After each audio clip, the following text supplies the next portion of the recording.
Hi, everybody. I hope you can hear me. I see there are already 60 people in here, so let's get started. Hi from Thailand and various other places, Ghana, Morocco. Hello, everybody. Good to meet you all. Okay, so in this evening's, this evening for me in this webinar, I'm going to talk to you about the EON-XR platform in relation to student learning.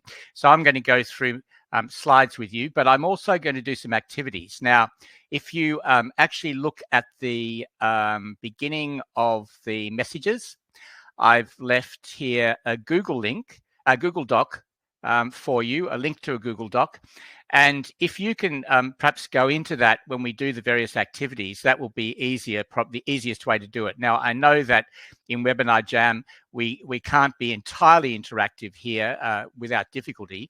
So what I'm going to ask you to do is, if you would like to talk, of course, you can do that and chat in the chat. But it would be good if you left your responses also in the Google Doc as well. So what I'm going to do now is to go into my slides, and we can start the program.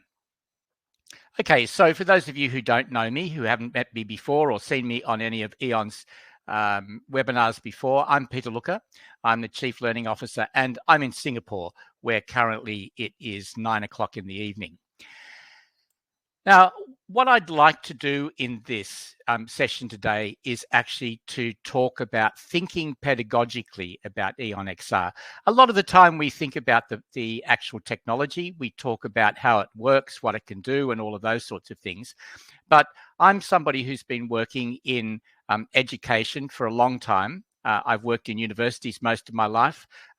In recent years, I have the last 10 years, I've been the Director of Teaching and Learning at Nanyang Technological University in Singapore.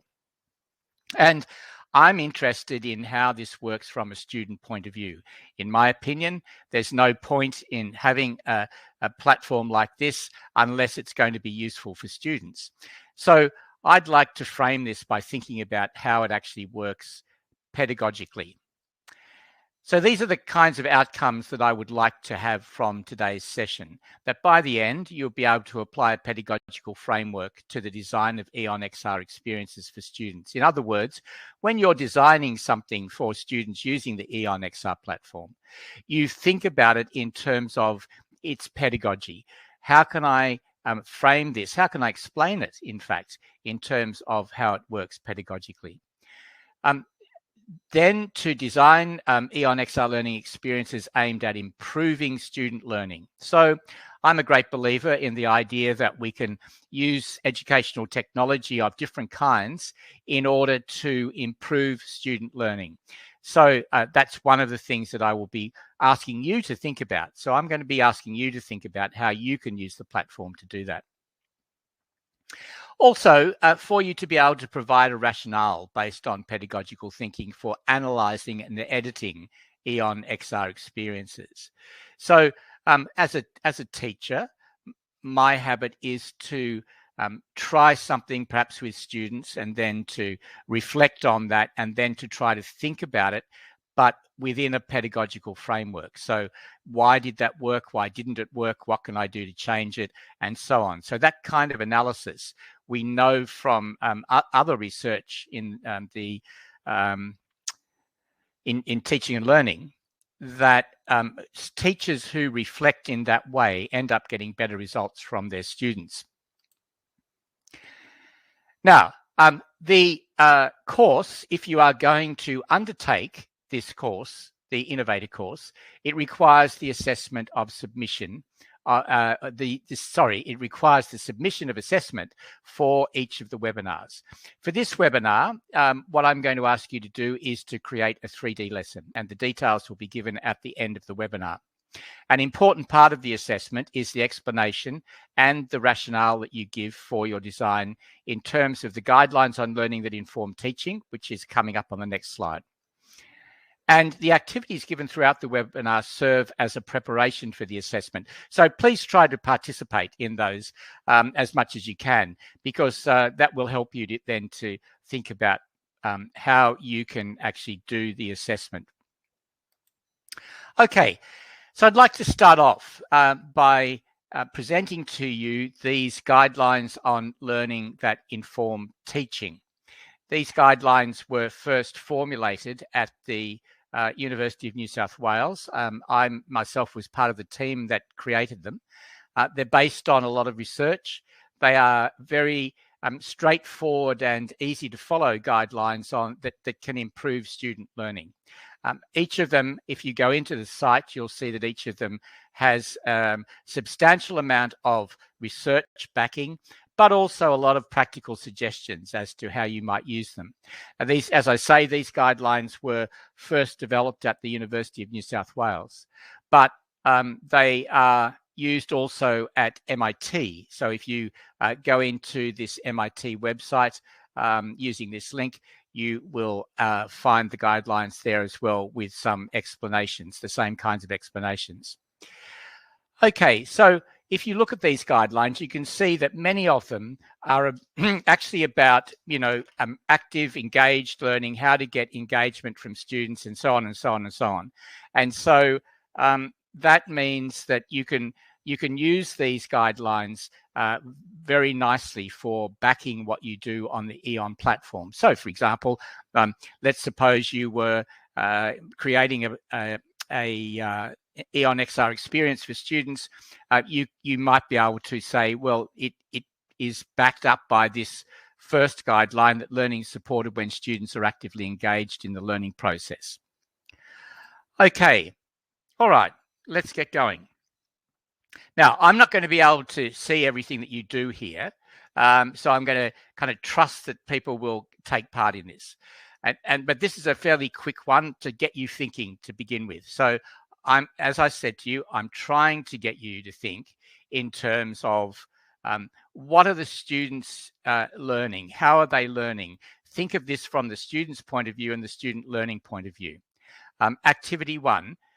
I'm going to give you 2 of these, 2 EON already created lessons, and I'd like you to take out your phones to scan the QR code for this first one, go into the lesson, and I'm going to give you about 10 minutes for you to have a look at it, and then we'll move on to the next one and do that as well. So when you go into the lesson, when you start playing around with it and looking at the lesson, go through the activities and so on, and what's inside there, and ask yourself, what is it that the students or the learners are doing in this lesson? What are they actually doing? Now, this takes a little bit of analysis, right? So let's suppose that, for example, all that's in there is one voice memo, let's say. So if you ask yourself what the students are doing, then you'd say, okay, the students are listening. And then you say, okay, what kind of activity is that? Is it an active thing or not? These are the kinds of things that I'd like you to think about. What kind of learning are they undertaking? For example, is it factual learning, procedural learning, relational learning, conceptual learning? Again, I'm trying to provide a framework here for thinking about the EON platform. How actively engaged do you think they are likely to be in this particular lesson? Okay, so I'm going to give you 10 minutes. Take out your phones, scan the QR code, go into the lesson, and then see how you go.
Okay, now I did say 10 minutes, but I think perhaps 10 minutes is a bit too long for that. So let's move on to the next one.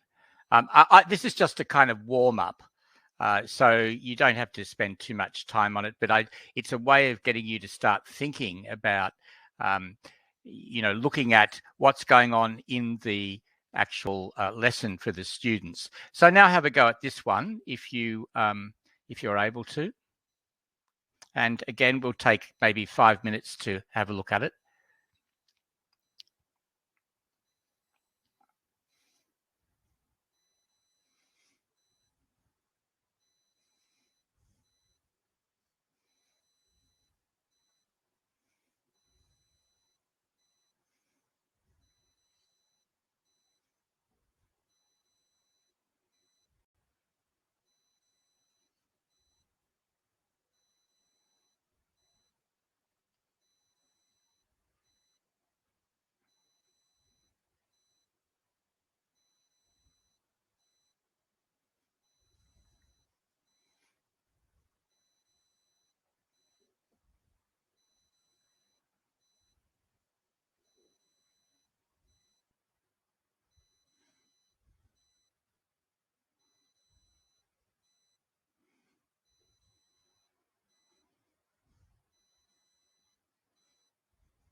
Okay.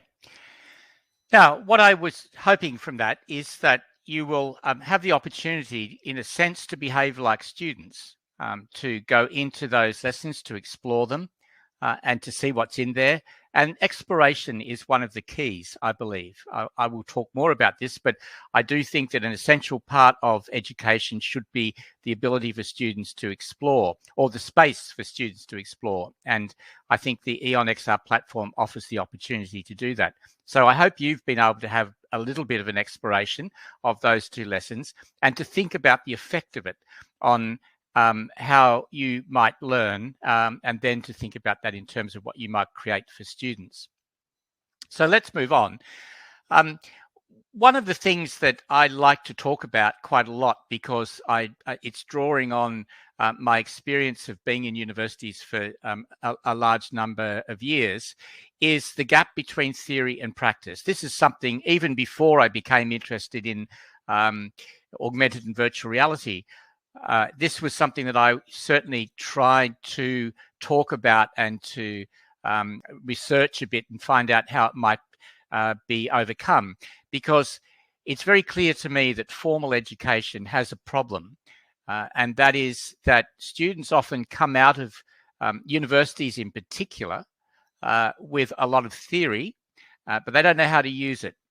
And if you go to any of the videos of Eric Mazur, for example, the physics professor from Harvard, or you listen to the kinds of things that Carl Wyman says, or any number of other people, but also if you listen to employers, they will frequently say students come out of university knowing a lot of stuff, but they don't know what to do with that stuff.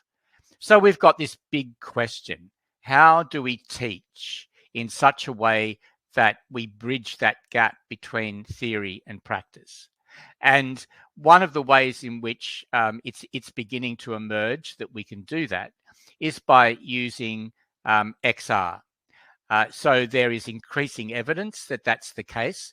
I won't go into all of the research here about it, but there certainly is evidence. But this gap between theory and practice, I mean, if you type, do a Google search on this topic, you'll actually find that there's quite a lot written about it. I like this paragraph from this 2017 article, Bridging the Gaps Between Engineering Education and Practice. And I'll just give you 1 minute to read through this.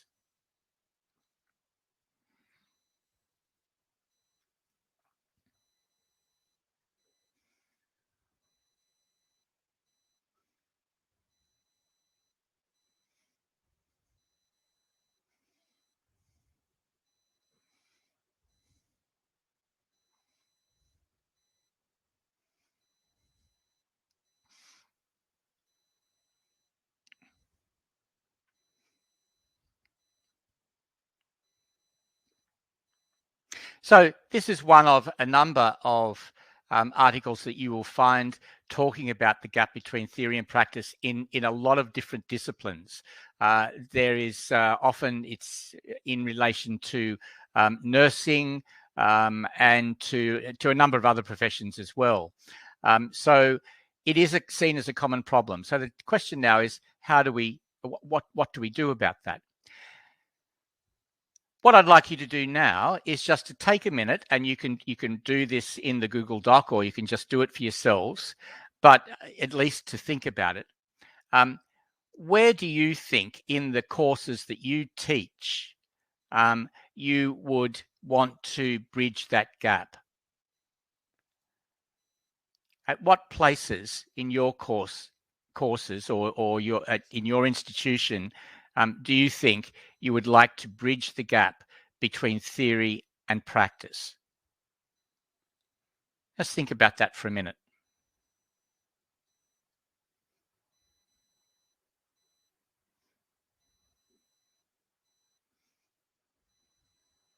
For those of you who are going to do the assessment for this particular module, then this is a useful thing for you to think about.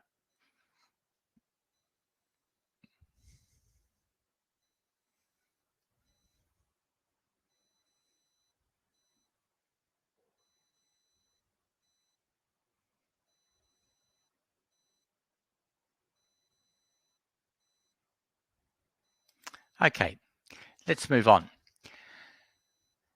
I'd like to approach this whole topic in a different way, and perhaps to deepen the way that we think about this whole idea of bridging the gap between theory and practice, and to deepen our understanding perhaps of what might be some of the things that go wrong in a lot of formal education.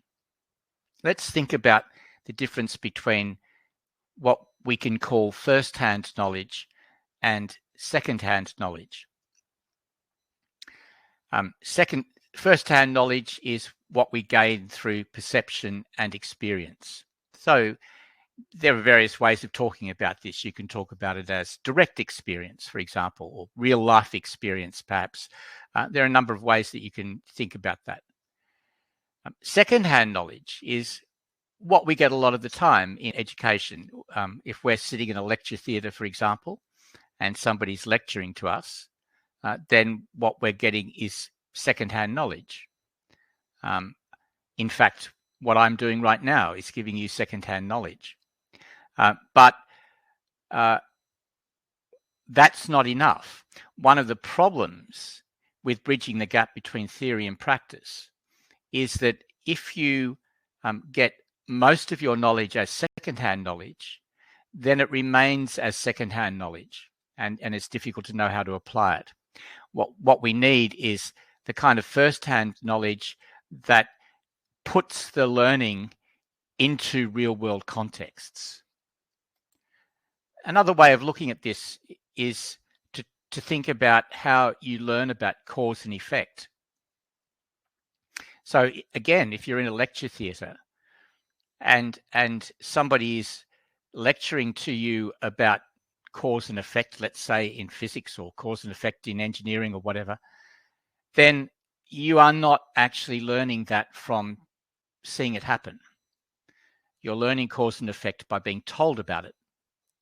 And if you're told about it, then it's more difficult for you to reapply that. And what we need is to have the kind of education that enables the relationship between cause and effect to be experienced directly or discovered directly by students through exploration. Now, of course, there are logistical problems to that. Part of the problem, part of the reason that we can't do that a lot of the time is precisely because we've got, like in this lecture theatre, hundreds of students.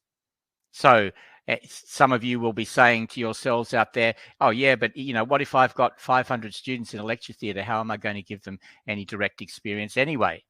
This is the only way that we can do it. And of course, that's true. It's very difficult. But here, of course, is where augmented and virtual reality can come into play, because in fact, what you can do is give them the virtual experience that is close to the real thing. And I'll show you what I mean in a minute about that. So I'd invite you, though, to think a little bit about yourselves in the world. And I'm going to give you a couple of examples that I've used very often in the past in faculty development workshops at various places, because I think they speak to this problem in various ways. One of the big difficulties I know in university education in particular is it's not just the teaching that's wrong, it's the assessment. It's the way that students are assessed through multiple choice questions or assessed through examinations. And let me explain to you why I think this is a serious problem. A number of years ago, I was doing a workshop at Nanyang Technological University on assessment, and I had, as well as faculty, I had people from outside the university at that workshop. And one of the people there was from a very well-known camera company. And I asked him what it was he wanted to know about assessment. And he said, well, it's my responsibility to write the exams that the written exams that students who are going to become service technicians at Canon do.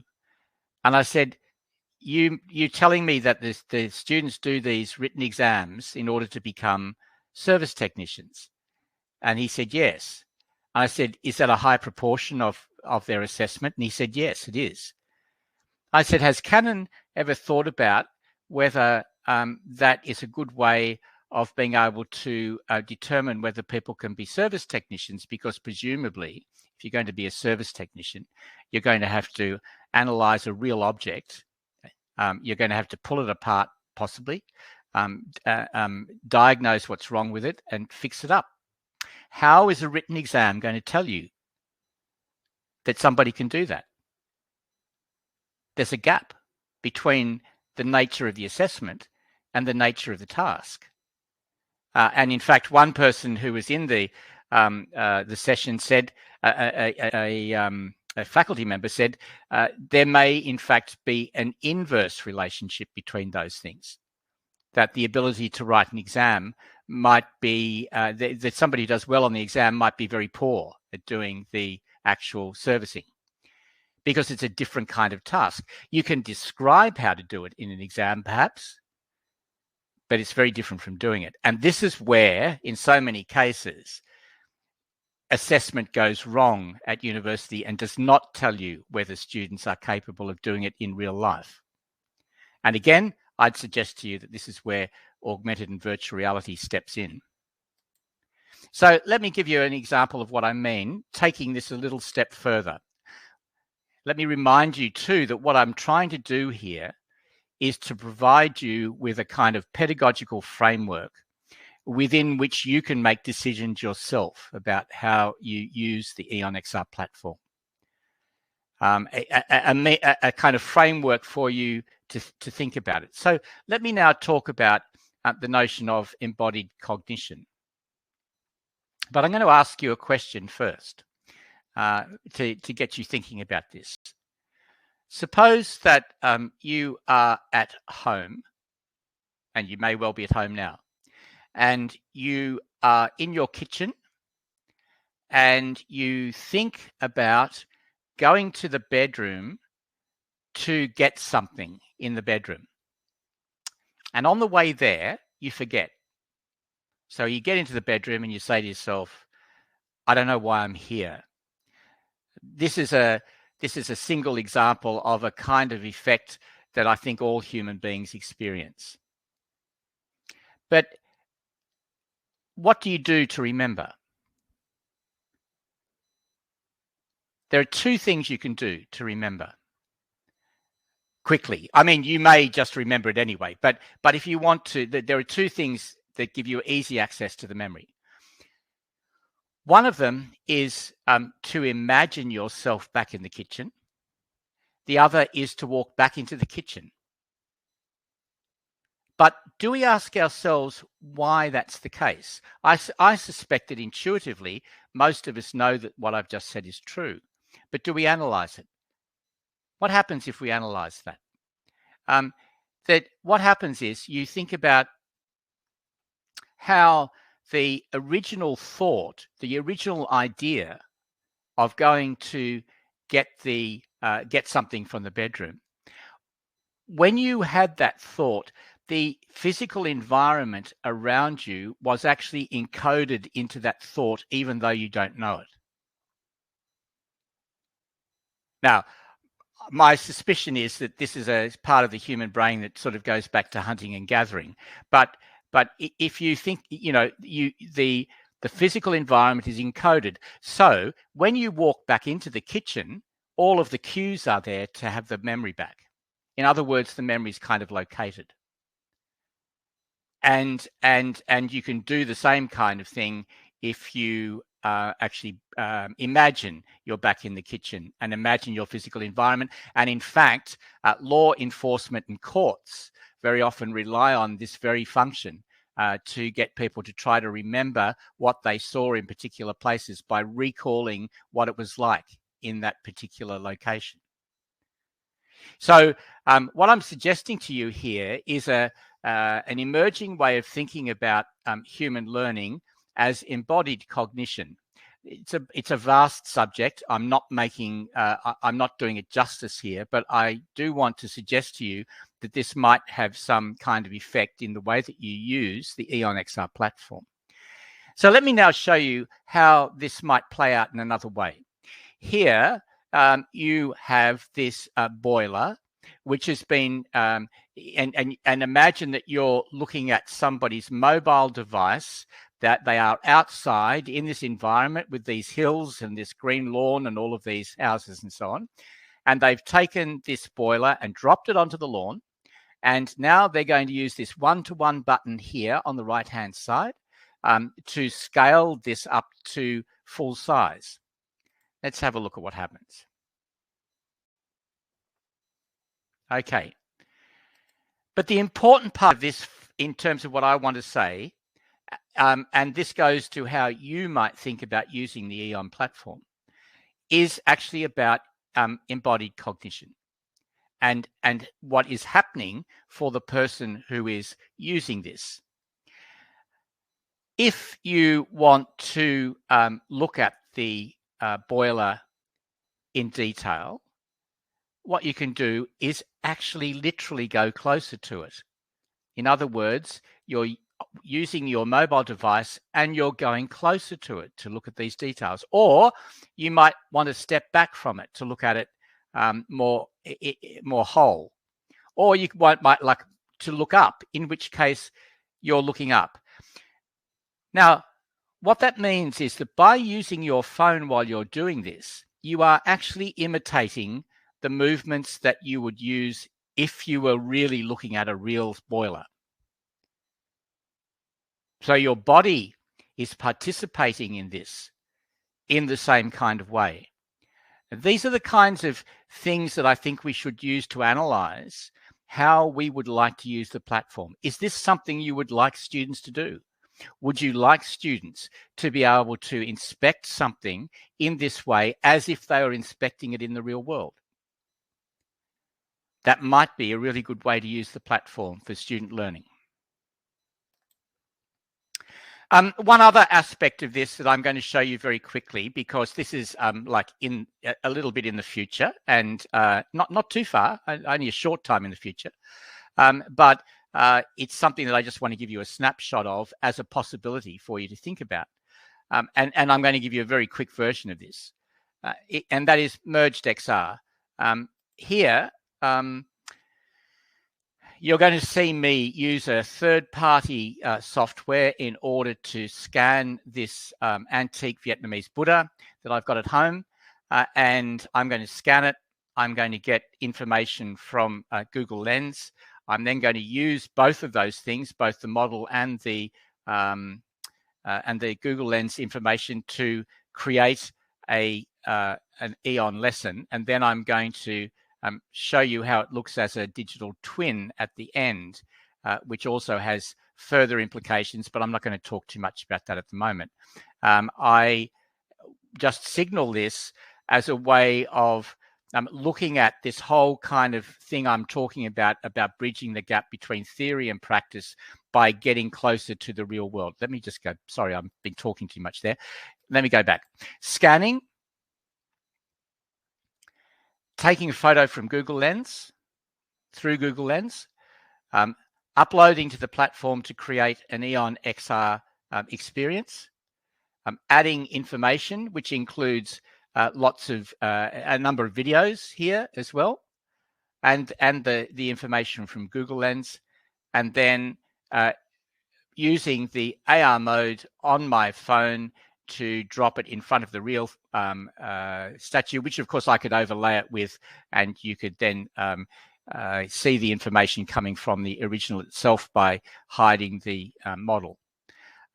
So that's just another way of getting you to think about this thing of bridging the gap between theory and practice. Okay. At the risk of boring you a little bit too much with the theory, I nevertheless think this is quite important. It's a sort of conceptual thing that helps to change the way that you think about the learning experiences that you create for students. And my belief is that EON-XR allows you to create new kinds of learning experiences for students, not just substitutes for what you did in the past. So let's talk about this whole issue of learning transfer. Now, I know a lot of people talk about knowledge transfer, and I'd like to make it clear that I am not talking about knowledge transfer. To be honest, I'm not entirely sure what knowledge transfer means, but I do know what learning transfer means, and it's a really important concept. What learning transfer means is that the way that you learn has an influence on the way you can use what you learn.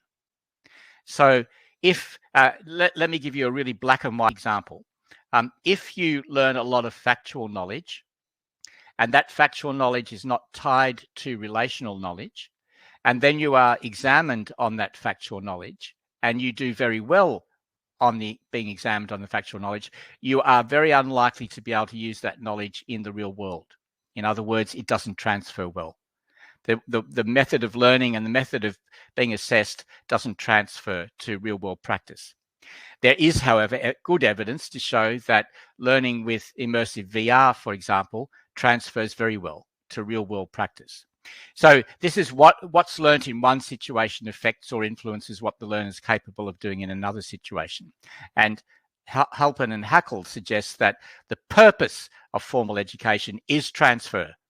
In other words, what we all want from student learning is that the students are going to be able to use what they learn in real world practice. That's the point. If you would like to read more about this, and I really, it's a really interesting kind of topic, and I think that it's something I've been doing research on learning transfer for a while, and I think it's a really interesting topic. One of the best explanations of it that doesn't go too much into the deeper research, but which gives you a sense of what it means in practical terms, comes from this book. I'm sure many of you know this book, How People Learn, Brain, Mind, Experience in School. Chapter 3 in this book is particularly good on learning transfer with some great examples.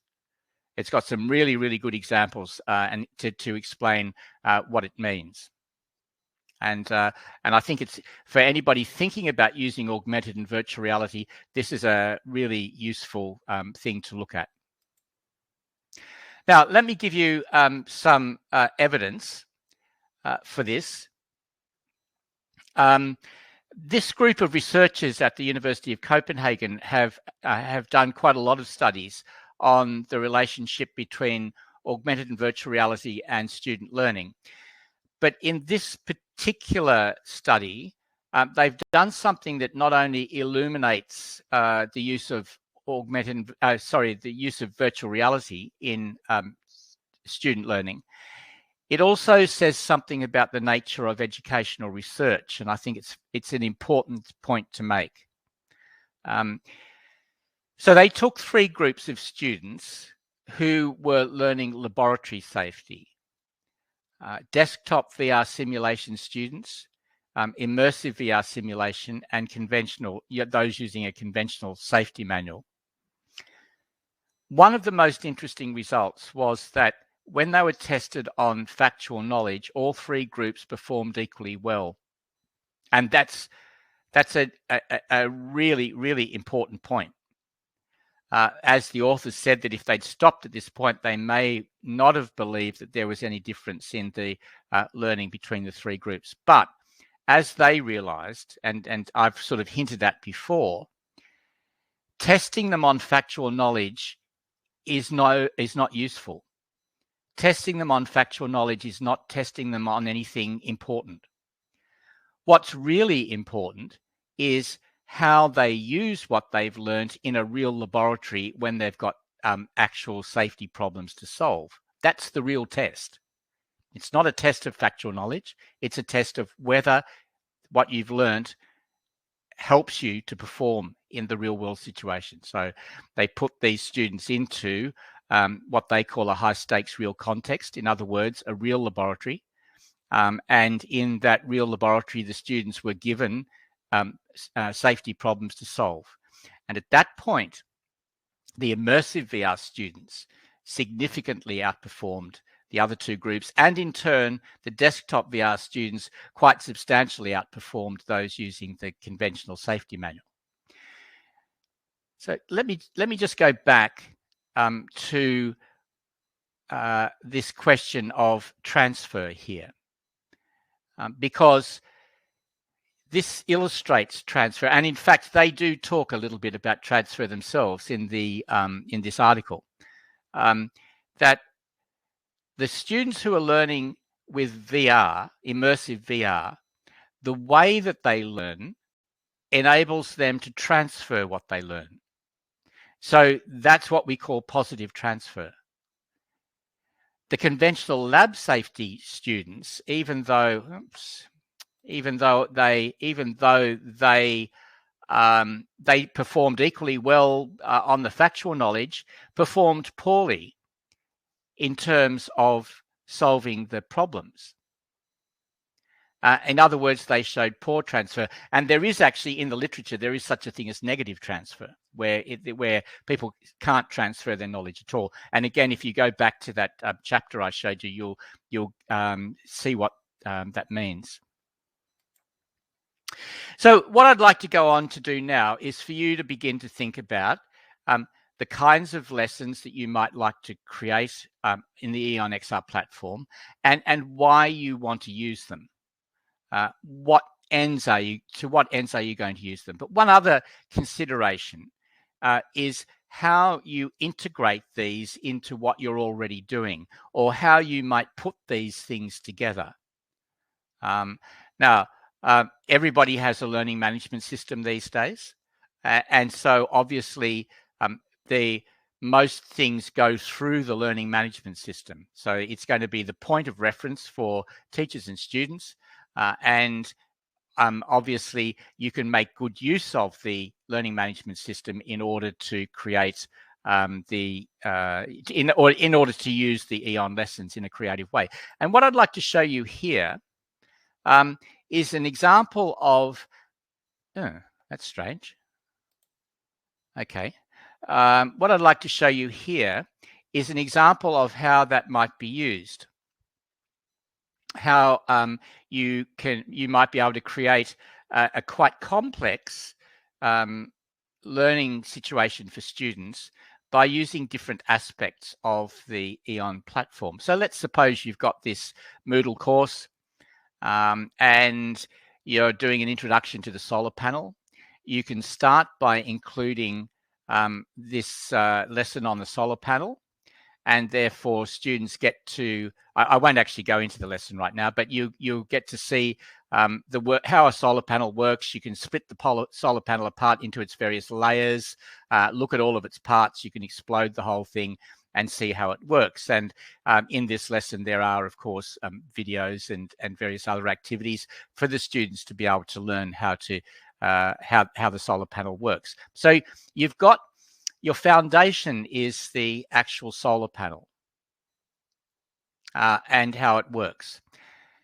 But what you can also do is then create the context. So you can use different aspects of the EON platform in order to get students to explore not just the solar panel itself, but its context. So then you can have, let's say you've got this video, for example, where you can place the solar panel on the building next to you. So this is the person who created this is looking at the building next door to him and dropping the solar panel there. So you can have a bit of a play doing that.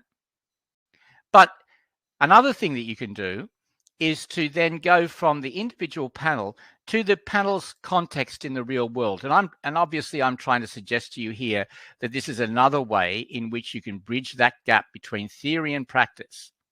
So here, in a sense, you've got a bit of the theory, but not entirely, because you've got the panel itself as well. So you're actually experiencing it with the panel.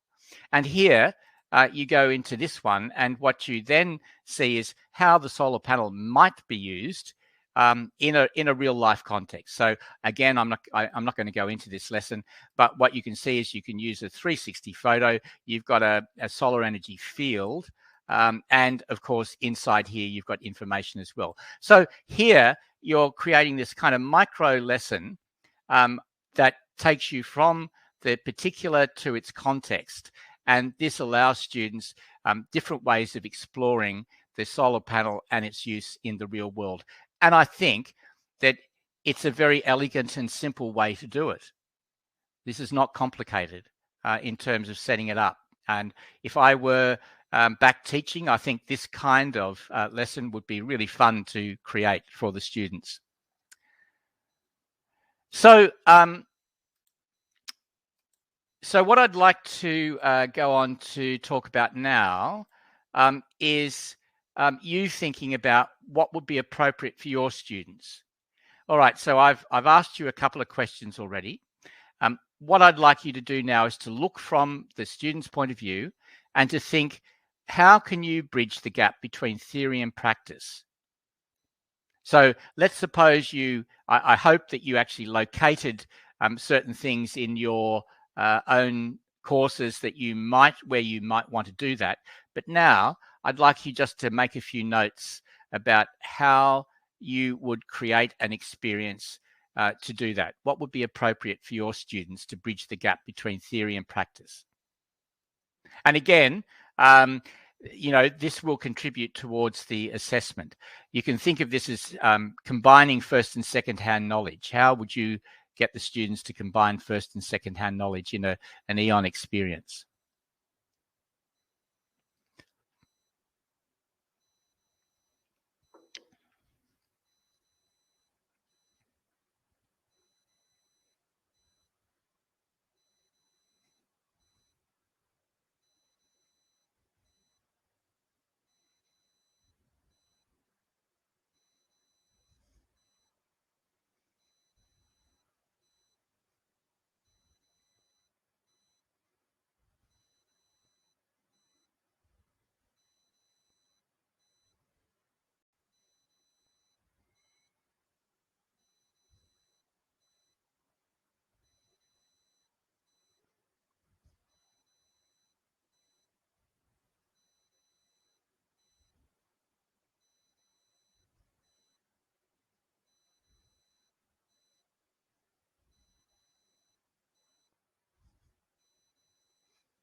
Okay, so I hope now you're starting to get some kind of picture about this. But let's go back to develop this a bit further. So my theme really is about this whole notion of using the platform to bridge the gap between theory and practice. But at an educational level, I'd prefer to talk about it in terms of learning for transfer. So going back to what I was saying before about that book, How People Learn, they give some nice examples there about students, for example, learning about veins and arteries. And what they discovered was that if they compared two groups. One group of students learnt facts about veins and arteries. So they learnt the labels, naming the parts, and certain kind of factual things about what veins do and what arteries do. But the second group learnt not by labeling parts and naming things and so on, but how structure is related to function.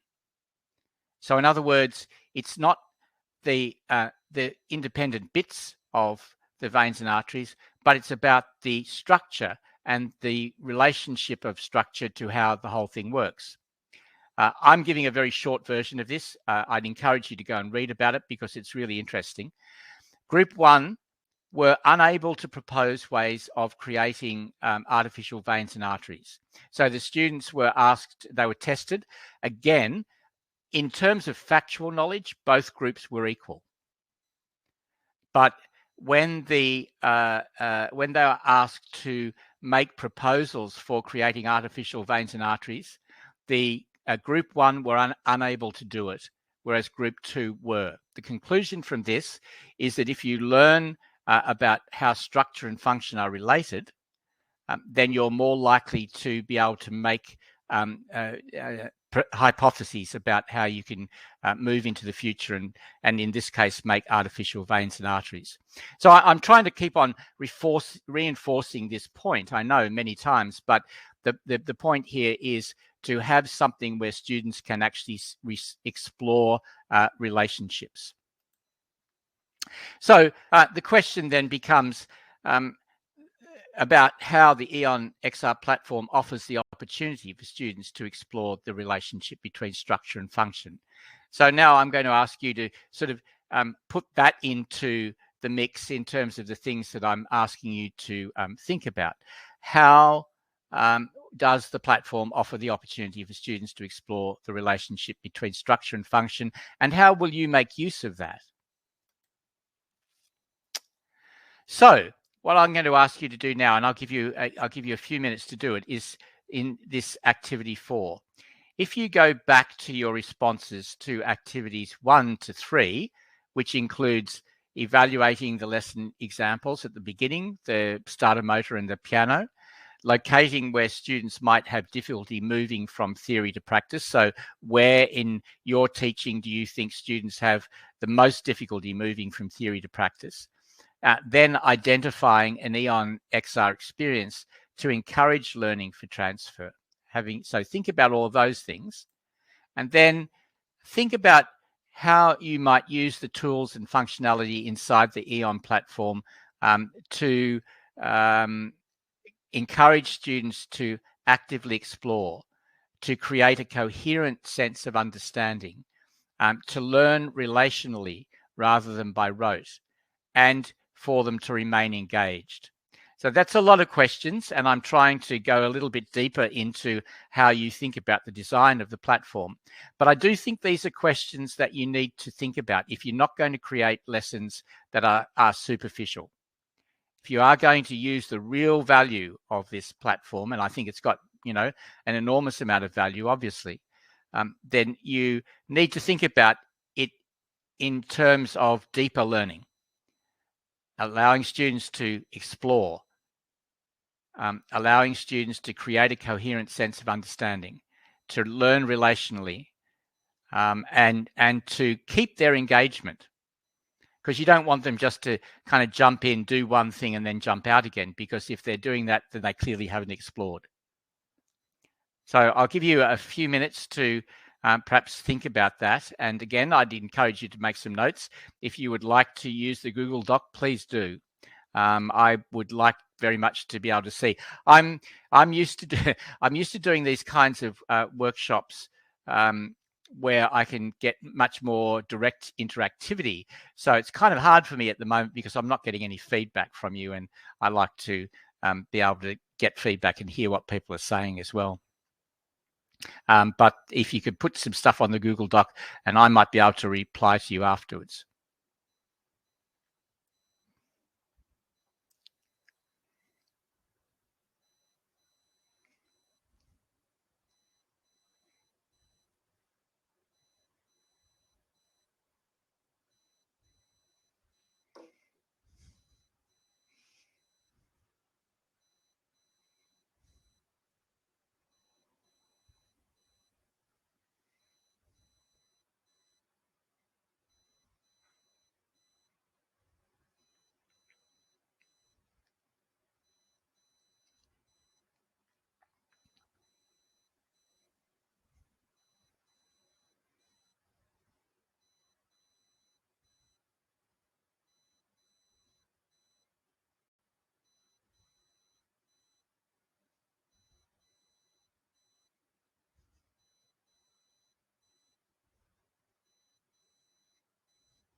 Okay.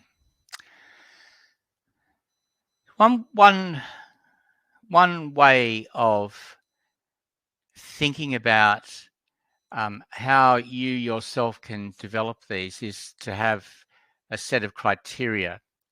I am using this as an example of a set of criteria. So when I'm teaching, I always make sure that both the students and I have criteria for every level that they might achieve.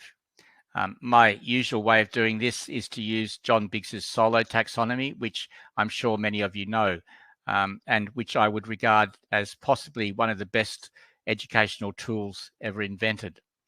And I haven't quite done that here because I've only got 3 different levels: unsatisfactory, satisfactory, and accomplished.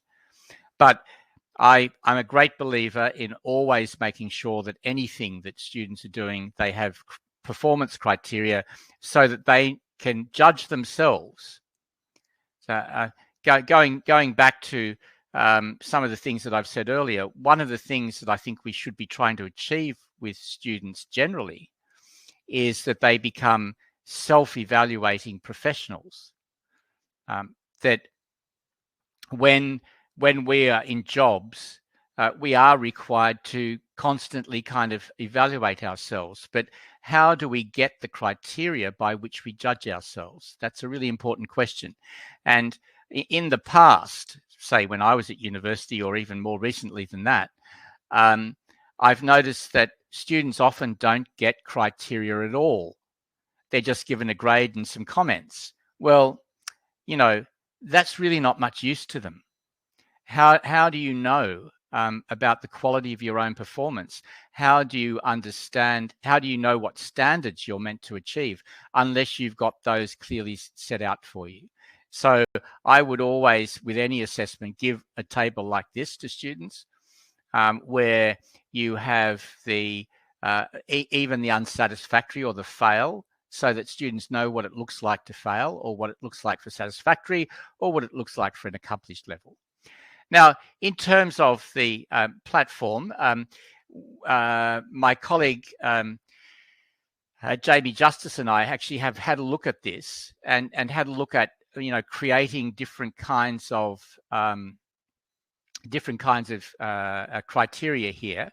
And so this is a kind of combination. The lesson has overall coherence as a learning experience. So in other words, when people go into the EON-XR platform, do they come away from it coming away with a kind of coherent experience, or have they just got a whole lot of disconnected activities? That's up to the person who's creating it for them. So I'm very much, I've said a number of times before, I think that the activities inside the lesson should not be disconnected, but they should inform each other, so you get a sense of coherence in the lesson. So if I were judging my own creations, I would say, which one of these does it conform to? All parts of the lessons hold together. Some activities are linked and directed to the learning outcomes, or the components in the lesson do not connect but remain isolated activities. I think this is a nice way for me to judge myself in terms of creating the lessons. Lessons demonstrate explicit evidence of research into the topic, including citations. So is there clear evidence that students have, that the lesson, whether it's created by you or actually by the students themselves, that there's critical research at some depth? Introductions and memos are used to make links between components of the lesson. Quizzes are used deliberately to reinforce conceptual knowledge learnt in other components, and the lesson focuses on developing a deeper understanding of concepts. This is very useful, I think, in creating a framework for you to judge what you've done when you create the lessons, and to think about them. Is the student going to get something worthwhile from this? You might also use these if you are getting the students themselves to create the learning experiences, which of course is happening at a number of places, and something that we would suggest is a very useful thing for students to do for learning. One other topic that I would like to talk about, although I was wondering whether I'd include this or not today, but I think it's probably worth including.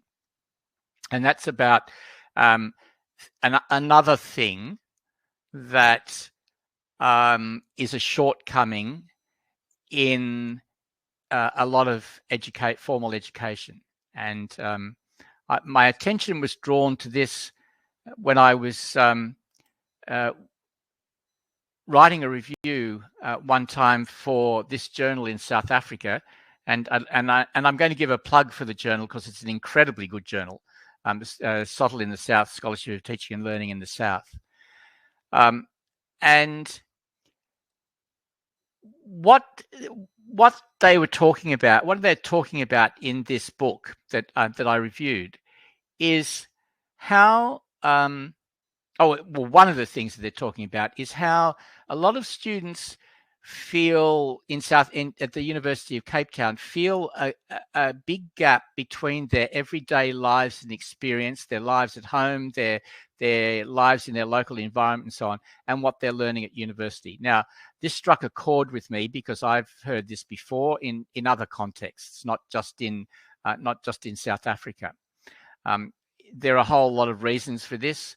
Some of it might have to do with the sort of particular dominance of some cultures in terms of educational resources over others, and all kinds of reasons. But it's something that needs to be addressed. How can we bring learning back into the local environment? How can we encourage students to attach their learning to the local environment? Now, the merged XR that I showed you before is definitely one way that that's going to be possible. That's really, an amazing kind of move in the direction of being able to learn in your local environment. But another way of doing it is to use 360 lessons. And interestingly, I've noticed that a lot of universities, some in Malaysia, some in South Africa, and some here in Singapore, have talked about the importance of the 360 lessons for students themselves to explore their local environment. So that what happens here is you're helping people to draw attention to what's around them. A lot of people do go through the world not noticing a lot of things around them. And students in particular can often just kind of walk around. There are things that they don't particularly see. So one of the aims of education might be to help draw attention to things. When I said that just then, it reminded me of a really funny experience I once had a very long time ago now, when my wife and I were going to buy a car, and at the time we were going to buy a second-hand car because we were quite poor. We didn't have a lot of money, and we were looking for a second-hand car, and we did have something in mind, but this will tell you how long ago this is. The car that we ended up looking at was a Fiat 125, and which we ended up buying, and it was a white Fiat 125. The point of the story, though, is that I had never really noticed these Fiat 125s or white Fiat 125s around me.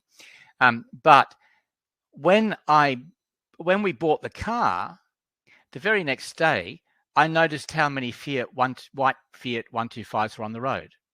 So then I thought, what's that about? What's happening in my brain? Why is that happening? And obviously the reason it's happening is because my attention has been drawn to it. It's not as if those Fiat 125s weren't there before. They were.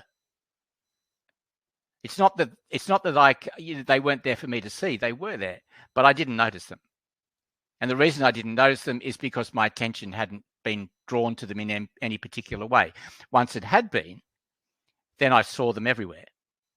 So this says something about what it might mean in the role of a teacher to draw students' attention to things. You might not even have to tell them much about it, but if you draw their attention to it, then they'll begin to notice. So this is a way for them to do that. I'll give you an example here with this particular lesson in oh, maybe I won't open this up actually. Let me just see if it opens up quickly enough. In Chinatown in Singapore, I went out and took these photos, these 360 photos in Chinatown, and there are 3 temples and a mosque.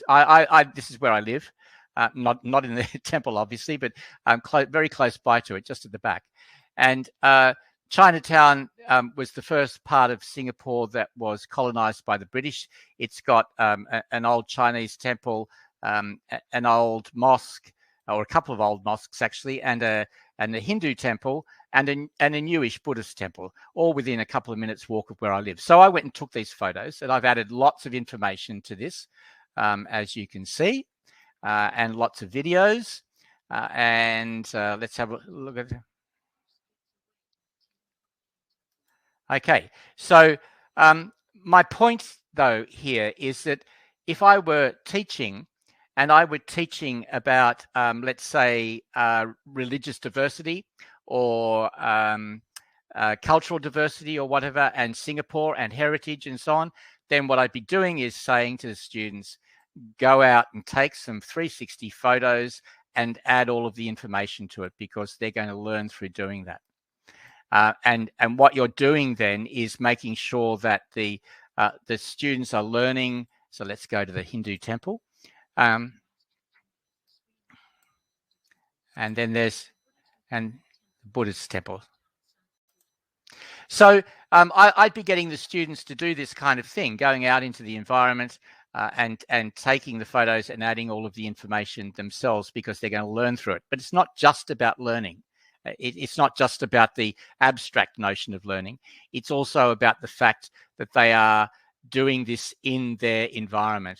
You're making sure that learning is located where it is that they live. And I think that goes to some way to actually addressing the question that that this article, this book is talking about. That one of the ways in which you can make sure that students feel as if what they're learning is relevant is to bring it back into their local environment. And you can do a number of other things with the 360 lessons as well, because it offers the opportunity to have various themes and narratives going on. As somebody from an art school in the UK said to me one time when we were talking about this, this offers the opportunity for branching narratives or alternative narratives. So if I'm not going to play this, but if you look at this lesson on the Taj Mahal, you'll find that there are actually a number of different themes going on in there. You could pursue, if you want, the theme of architecture and design and how the Taj Mahal was built. You can pursue the more social science, historical part of it, about how why it was built, the history of the Taj Mahal and so on. You can explore it in terms of the actual decorative parts of it and how that was made and so on. So in other words, there are various possibilities that you can create within something like this. And I think this opens up all sorts of things for students. What's more, I've said to you before that exploration is really important. So what I think you don't want to do in a lesson like this is simply to add labels. This is not very useful. I think a better way to do it is to, and this is what I've done in the Taj Mahal one, is to say things like to create a label, let's say here, and say, look up. In other words, you can activate people by the kinds of things that you put in it. And I've said to you already, what we want is to encourage students to explore. So one way of being able to do that is to add cues. So look up, or what's to your left, is another one that I put in another lesson I created. Or what do you think this is? In other words, you're asking the questions, queuing questions for people to do the exploration. If you just add labels, they're not going to learn much. But if you add these kinds of activating questions, then you're likely to get them to think for themselves a lot more. And these are the kinds of things that I'm asking you to think about in creating the assessment for this module. All right, I'm going to talk about the assessment now, and then I'm going to see if we can, I can get out of the slides and we can have some kind of discussion before we finish off. The assessment requires you to produce a 3D lesson. The aim of the lesson is, as I've said, to bridge the gap between theory and practice by applying pedagogical principles of active learning to the design. So what I want you to do is to use the guidelines on learning that inform teaching. Read through those, look at the ones that you think apply to what you want to achieve, and then see how you can design the 3D lesson around those principles. So the way that you design the content will influence whether students can undertake active exploratory learning on their own, because that, in the end, is the important thing. So there are two main components of this assessment. The first is the creation and submission of a 3D lesson.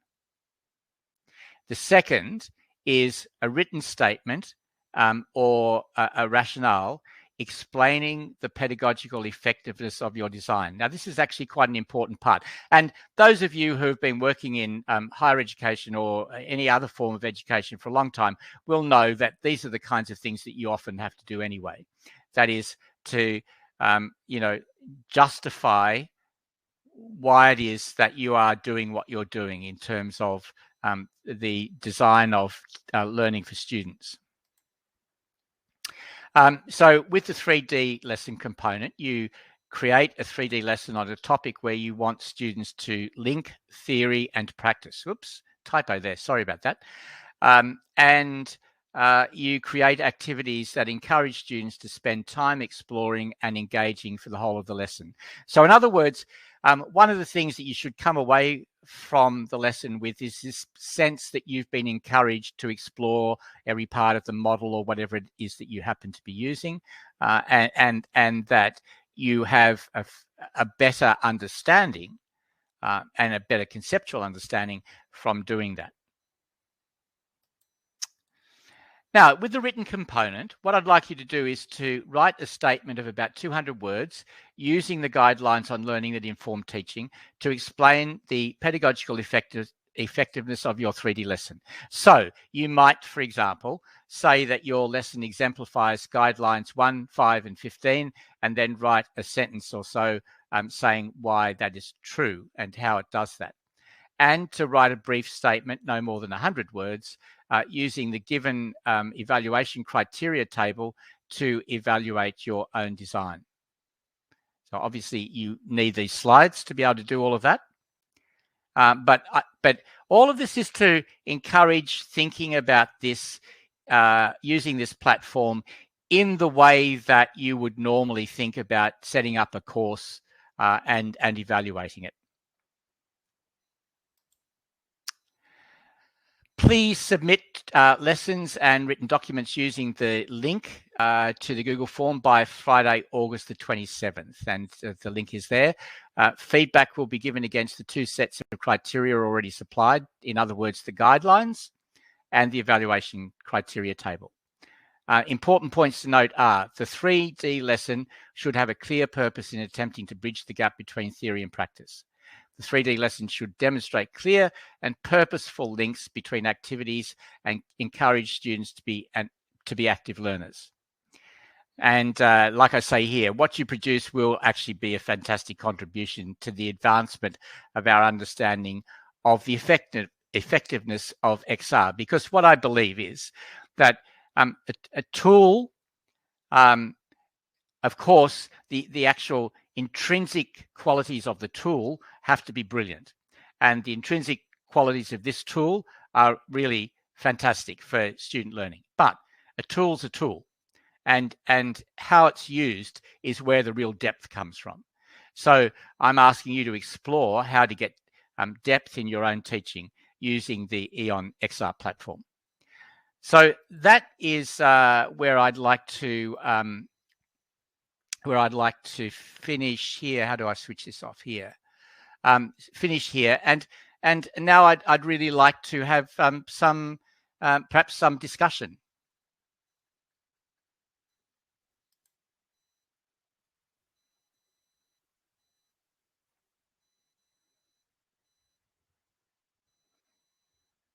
Or at least maybe people can type things in the chat.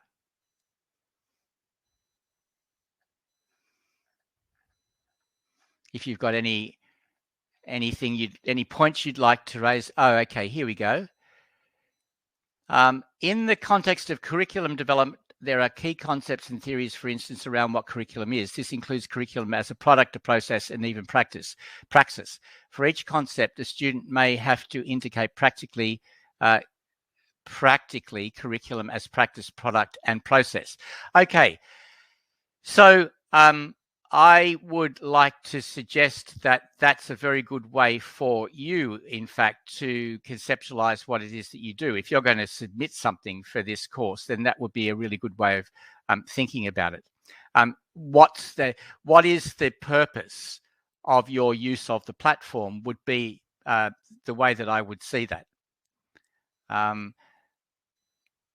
I'd probably start by thinking about perhaps a learning outcome that I wanted to achieve, and whether the platform was going to fit that, and how it was going to fit into your idea of praxis, product, and process. I think it's a good way to analyze it. Interested to delve in built environment and structural integration to improve efficiency of the systems. Good. Okay. Yeah, look, I'm sorry, folks. I don't know how to. I put the Google Doc right at the very beginning, but I actually don't know how you can do that to so that it stays in one place when lots of other people are adding material.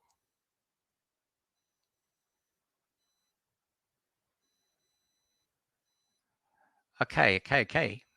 So anybody got anything that they would like to add to this for discussion?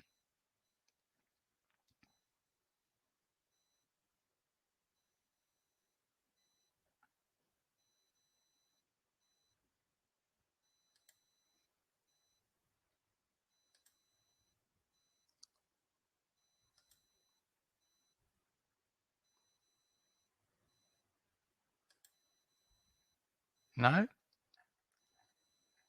I'm feeling quite, like a bit frustrated here in that I can't get as somebody who's used to being in a either in a busy workshop or Zoom meetings. I'm finding it quite difficult not to have a chat.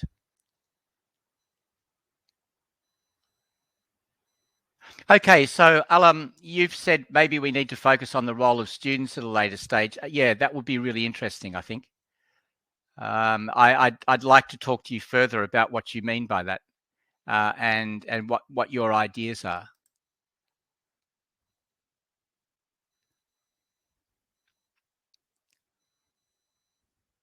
Yes, you can have a copy of my presentation.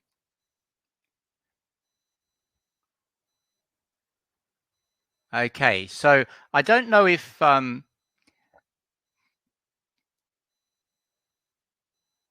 okay. Yes, there's a recording of today's event.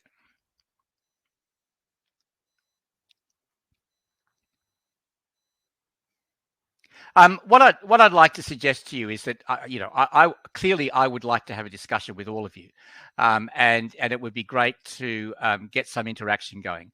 So I'm going to type my email here.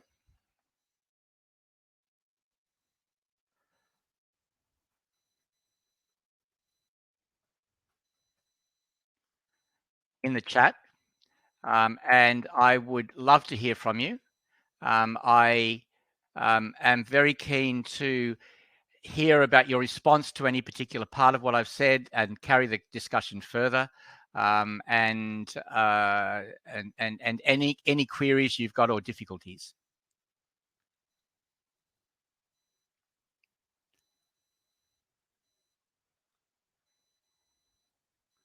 Okay, thanks, Brenda. Yeah, look, this one, I think the students from the last generation are even more dependent on teaching practices, on new. Does this mean on new teaching practices? I think that there has been a change, and I notice that some of that comes from what's been happening in schools. Now, this is not the case in all countries, of course, but in a number of school systems, students are doing things differently. So, for example, we had this thing in Australia where when the students came to the University of New South Wales, where I used to teach, they began to complain that a lot of the courses didn't have proper learning outcomes. And we were amazed when we saw this feedback.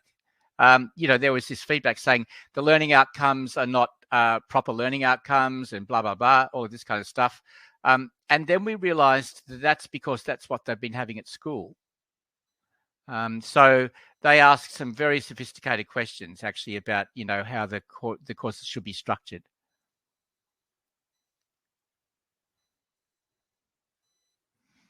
Any other questions?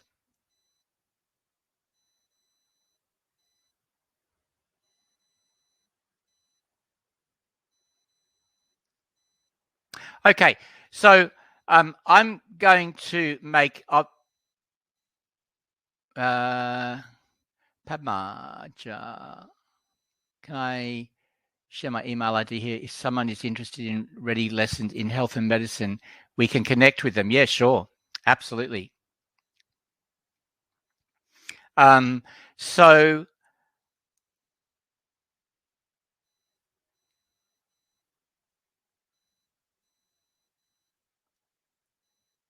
with the VR portion using plastic glasses. Okay, Cecilia, you've raised a really interesting question here. You say, I work with in-service and pre-service teachers. I find that my students want the lecture style lessons while I want them to produce experiences in the learning. Are you aware of the study that came out, I think it was 2019 or 2018, I'm not sure which year it was, and it was by Louis Deslauriers, and who's done some really interesting work in physics teaching. I can't tell you the name of it off the top of my head, but basically what happened was that they took two groups of students, and one group was taught by a very experienced physics lecturer. One group was taught with active learning, and in groups, group collaborative active learning. Then they asked the students to report on how much they thought they had learned. And the group who were being lectured to reported fairly high learning experience. I'm really simplifying here. You'll need to go to the article, but really high learning experience. Whereas those who learnt doing the active learning actually registered a lower learning experience. All right. So the lectured students thought they'd learnt a lot, perhaps like your in-service and pre-service teachers. Those who did the active learning reported lower learning experience. But the results on the assessment were the other way around.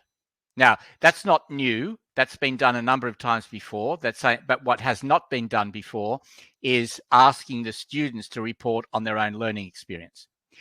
So this is a slightly depressing outcome, but the analysis of it is very interesting. And what they suggest is that students who listen to an accomplished lecturer or somebody doing a TED talk or something like that, they're very smooth talkers who are able to put things together, and you get the illusion of learning.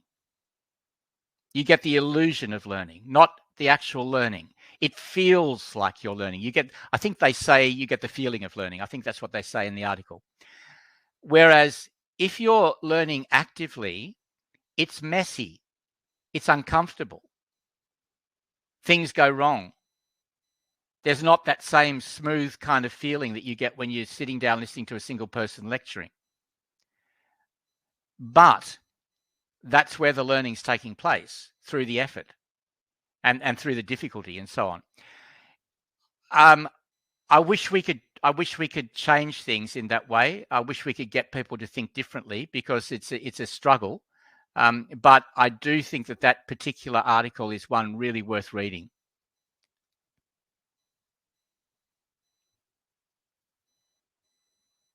David, maybe you should write to us, and we can discuss that further. Hi, Umberto.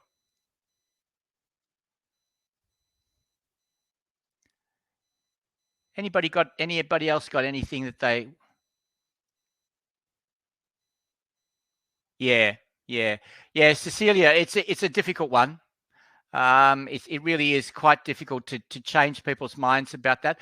I also suspect that there's one other thing going on in there, which I won't go on about at length, but it's something I've thought that, when I've actually got some time, I might write about. I suspect that we have a culture of the guru, maybe, and that we tend to feel comfortable about that, and that also those of us who teach, and I'm not excluding myself from this, that those of us who teach actually quite like being able to stand up and talk.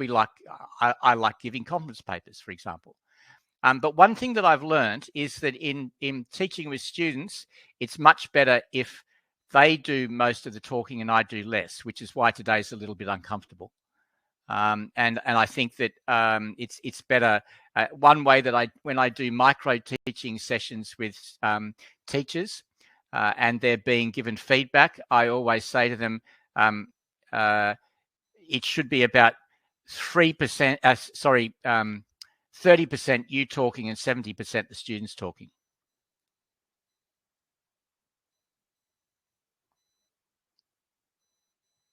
Okay, if there's nothing else, perhaps we can finish this session here. I'm very pleased that there are so many people here today. I hope that you've got something from it. I hope that it's the beginning of a dialogue. I want to go back to what I said right at the very beginning. What I'm trying to do here is to provide you with various ways of various ways of thinking about a framework within which you can develop the EON-XR platform as meaningful for students and for student learning. So I go back to my first point, that it's only important in terms of the learning. The technology is a means of creating new kinds of learning experiences. Now, you know how some people say pedagogy always comes first, pedagogy before technology. I don't quite believe that, because if that were true, the technology would never be changing anything, and I believe the technology can change how you teach. What I do think we need to do is to think about how the teaching happens, or the student learning happens. So that's really where I'm trying to come from in this session, framing what we do in terms of meaningful student learning, not just because there's a wow factor involved. All right, so thank you very much, everybody. Please get in touch with me. I would love to hear from you, and I will distribute everything here so that you can do the assessment if you would like to do it. There will be future sessions, of course. We do one of these sessions every quarter, So the next one will be around about October, I suppose. And then I look forward to hearing from you. So thank you very much. I hope we'll keep in contact too, Umberto. Can I share the form link?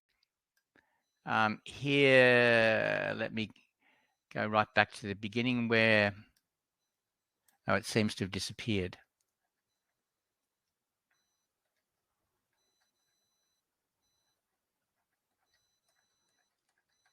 Okay, let me just see if I've still kept the link. Yep, there you go.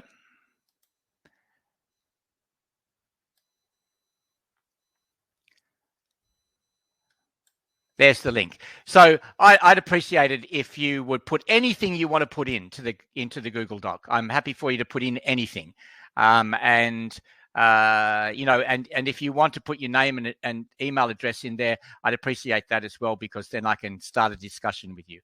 I don't believe that any of these things end with a webinar. You've got to keep on talking. So let's do that. Okay, well, thank you very much, everybody. It's been a great pleasure, and I look forward to hearing from all of you again. Okay, thanks. Rajeshwar, thank you. All right. And goodbye, everybody. Thank you very much.